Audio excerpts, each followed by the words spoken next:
Assalamualaikum warahmatullahi wabarakatuh. Waalaikumsalam warahmatullahi wabarakatuh.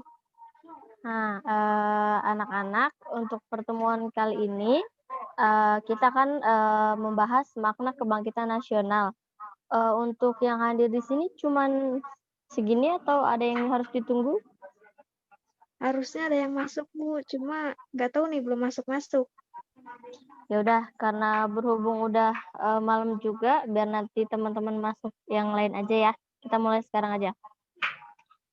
Oke, silakan disimak untuk, layarnya, kita akan bahas materinya. Nah, untuk di sini kita judulnya adalah Makna Kebangkitan Nasional 1908 dalam Perjuangan Kemerdekaan Republik Indonesia. Di sini untuk, makna kebangkitan nasional itu biasanya diperingati setiap tanggal 20 Mei. Nah, untuk awalnya kita akan bahas apa itu semangat kebangkitan nasional tahun 1908. Nah, sebenarnya, di sini tuh bukan hari libur dan, di sini tuh memperingati tentang kebangkitan nasional 1908 tentang perjuangan dari pahlawan-pahlawan kita. Nah, Hari Kebangkitan Nasional 1908 ini sudah, ada sejak tahun 1959 yang dibuktikan dengan adanya Gung, bisa dekat nggak?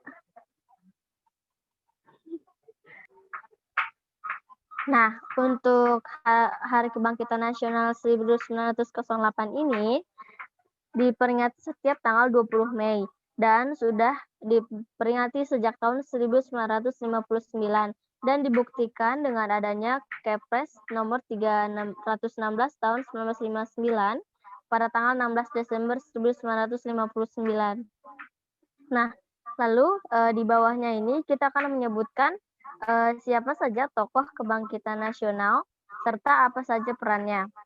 Lalu di sini yang pertama adalah Dr. Sutomo. Nah, untuk Dr. Sutomo ini, dia tuh bertekad sekali untuk memperjuangkan negeri yang berapi-api diimbangi dengan gerak nyatanya mampu menyalakan semangat masyarakat Indonesia. Nah, Dr. Sutomo ini tokoh yang sangat penting di pergerakan nasional, karena dia salah satu orang yang mencetuskan berdirinya organisasi Budi Utomo pada tahun 1908. Nah, lalu kita lanjut, untuk yang kedua ada Soekarno. Siapa yang tidak mengenal Bapak Soekarno ini, pasti rakyat Indonesia sudah sangat mengenal ya, karena beliau merupakan presiden pertama rakyat Indonesia. Nah, untuk Bapak Soekarno ini menyandang predikat sebagai Bapak Bangsa. Beliau memberikan kontribusi penting untuk kemerdekaan Indonesia. Nah, selain itu, Soekarno juga memiliki predikat orator yang andal sehingga membuat semangat persatuan, kesatuan, serta rasa nasionalisme bangkit. Lalu kita lanjut lagi ke pahlawan yang ketiga, yaitu Dr. Cipto Mangunkusumo. Dr. Cipto Mangunkusumo ini pahlawan yang seringkali mengutarakan pendapat, pandangan, hingga kritik terkait pemerintahan Belanda yang ada di Indonesia. Nah, untuk beliau pernah menempuh studi di Stovia, kemudian menjadi pelopor organisasi politik Indische Party. Lalu yang keempat ada Ki Hajar Dewantara. Nah, Ki Hajar Dewantara ini pasti sering banget kita jumpai. Untuk Ki Hajar Dewantara ini, untuk nama aslinya adalah Bapak Suwardi Suryaningrat. Kiprahnya di dunia pendidikan sudah tidak diragukan lagi.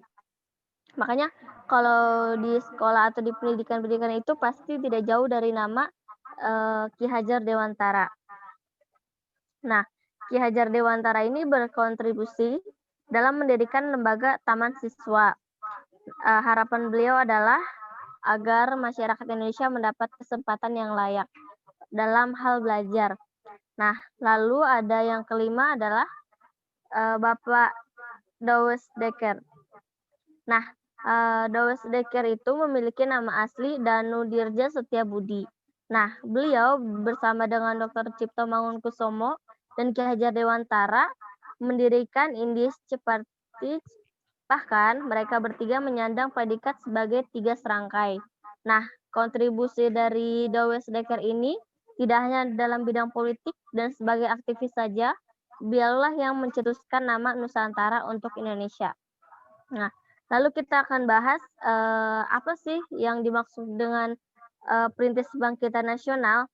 Nah, perintis kebangkitan nasional itu adalah peristiwa ketika Budi Utomo pada tanggal 20 Mei 1908 dan diciptakan oleh Dr. Sutomo bersama dua mahasiswa lain. Mereka merupakan aktivis ya.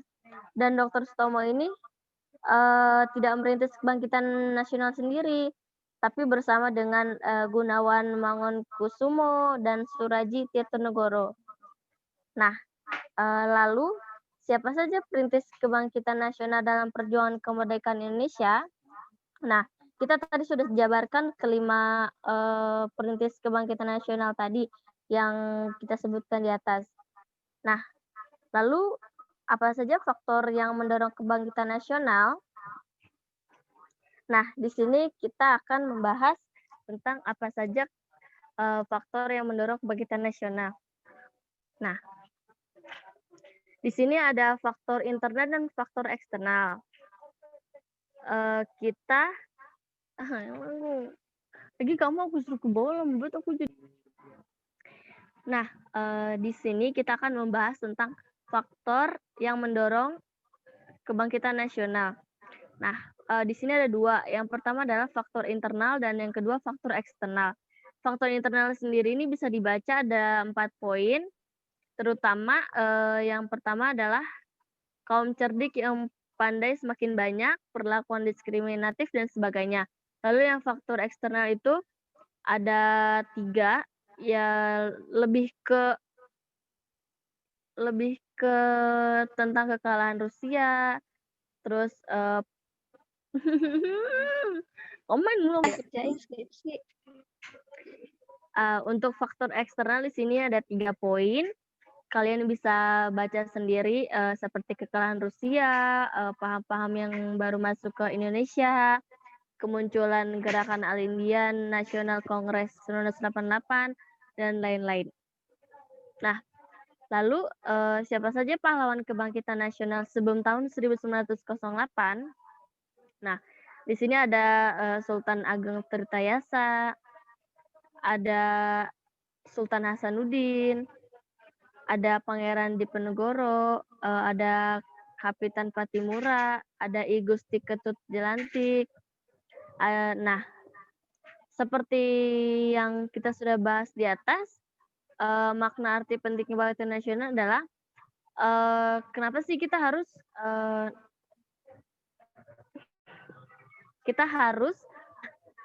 kita sebagai mahasiswa penerus bangsa, kita harus meneladani pahlawan pejuang kebangkitan nasional. Bagaimana caranya? Nah, yang pertama adalah belajar dengan tekun. Ini sudah sangat lumrah ya. Kenapa kita harus belajar dengan tekun agar bisa menjadi penerus bangsa. Lalu yang kedua, bangga pada bangsa sendiri. Dengan masuknya budaya barat, itu akan mempengaruhi rakyat Indonesia, terutama anak muda, dengan melupakan budaya bangsa sendiri. Maka dari itu, kita sebagai mahasiswa, manusia yang mempunyai pendidikan, kita harus bisa bangga pada bangsa sendiri dan tidak terpengaruh oleh budaya barat yang tidak baik. Lalu yang ketiga, memberikan kontribusi pada Indonesia.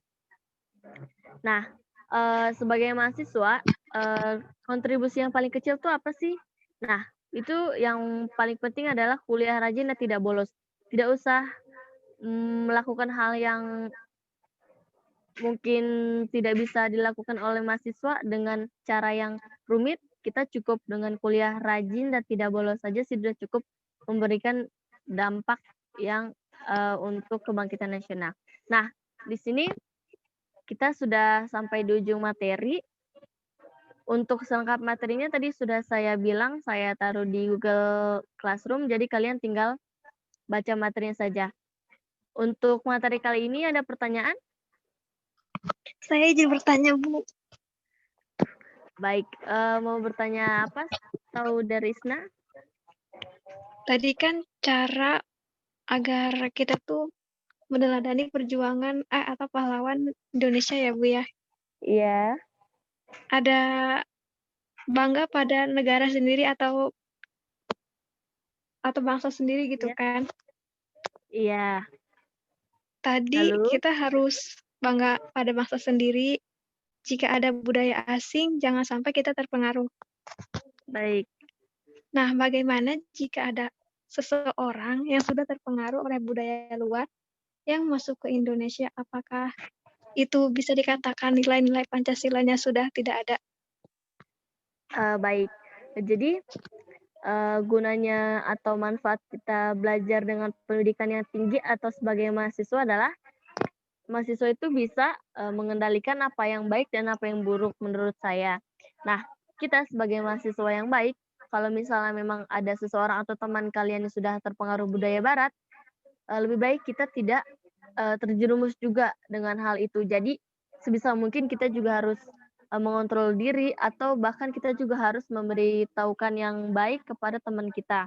Nah, untuk apakah Pancasilanya, sudah hilang, dikatakan hilang, sebenarnya bukan hilang, cuman karena mungkin seseorang tersebut itu kurang kurang meneladani, kurang, mempercayai atau dia kurang cinta pada Pancasila dasar negara, gitu aja. Jadi, sebaiknya seseorang itu diajarkan sejak muda itu apa arti Pancasila, sehingga dia ketika ada pengaruh yang buruk dari barat atau dari luar itu, dia tidak mudah goyah gitu, dan harus tetap cinta pada bangsa sendiri. Itu aja. Ada lagi? Cukup Bu, terima kasih penjelasannya. Baik, kalau gitu, untuk materi malam ini kita tutup. Untuk tugas ada di Google Classroom ya. Sebelumnya Baik saya minta Bu. maaf kalau misalnya Ya, ada baik Bu. kesalahan. Ya baik, sebelumnya. Kita tutup untuk pertemuan malam ini. Assalamualaikum warahmatullahi wabarakatuh. Waalaikumsalam Waalaikumsalam warahmatullahi warahmatullahi wabarakatuh. Belum dijawab, kamu udah di-cut aja. Oh udah, ya udah.